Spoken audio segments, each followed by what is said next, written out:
Hey everybody, welcome. It's Sarah Nicole Nadler, and today I wanted to talk to you about using measurable yardsticks in your business, by which I mean actually having statistics, things you track, looking at your numbers every month and using last month's or the last year's worth of statistics to determine what to do in the future, what to do right now in your business, what you should be focusing on. So I just wanted to go over with you guys a couple of different numbers I look at. Now, in case you're wondering, I've got the window open, which is why it's super loud in here, because it is hot. And no amount of fans and everything else is making it any less hot right now. So if I look sweaty and hot, that's why. Portland, it finally stopped raining, and that got really exciting really fast. In fact, Cake, my little bunny who hops around all the time in the house, she is downstairs living it up in the basement because it's actually cool down there. So I apologize for the added noise, but we're going to carry on. So let's talk about these numbers, these things you should be tracking in your business. Obviously, you have your revenue. You have your total number of clients or customers or new onboarding clients, depending on what type of business you are. Most of my clients are service-based professionals, right? Doctors or hairdressers or plumbers or people who deliver a service either in person or on the internet like me. So you want to be taking a look at how many new onboarding customers you're getting, and then also what your retention rate is, right? Like at the end of the month or at the end of the year, how many people are rolling over and remaining a customer. In some industries, that's more important than others, but right, anywhere we can keep the same customer again and again and find new ways to interact with them, that's always going to be cheaper than going out and trying to find a new customer, right? So those are good numbers to keep track of. But there's one other number that I really strongly believe in, and that is the total value of the services that you delivered this month. Okay?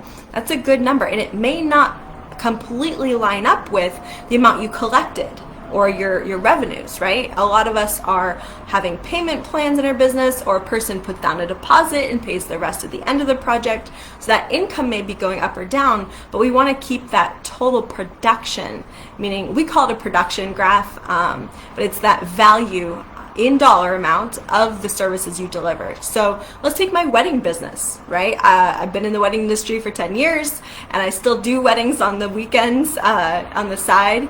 And so a person may pay a deposit to me this month, and their wedding isn't for another year. So when do I count that production? I count that production on the day I actually do their wedding. I count that revenue at the time when I collect that revenue, right?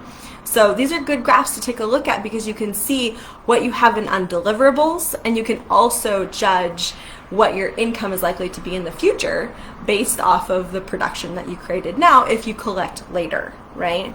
Now, it's one thing to have all these numbers in a spreadsheet, and to some degree that is useful, but I highly, highly, highly recommend that you actually keep graphs of these separate different numbers. And here's why.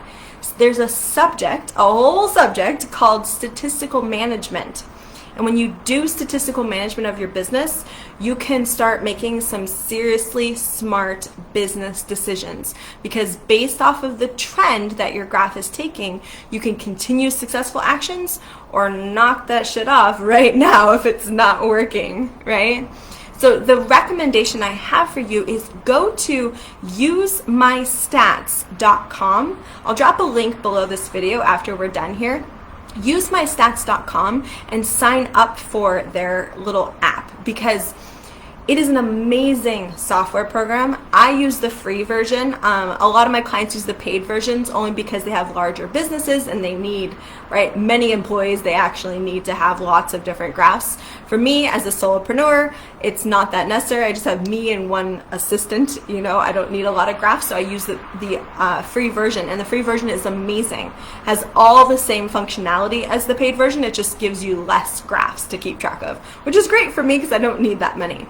So if you'd like some help setting up your statistical management system for your business, or if you want to know, okay, great, Sarah, I've got all these graphs, what do I do with them now? how do I actually make those smart business decisions, then reach out to me and I will absolutely show you, okay? We can do some training on it and also help you set that up in your business so you really have more than just your gut and your heart to go off of, right? As leaders, we know having good instincts is absolutely vital, but you can't rely on instinct alone to run your business. You actually have to have hard data, right?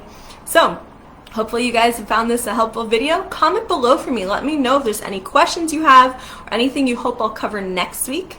I do go live every Monday evening, Pacific time, so reach out and let me know how I can help, okay? I'll talk to you next time. Bye.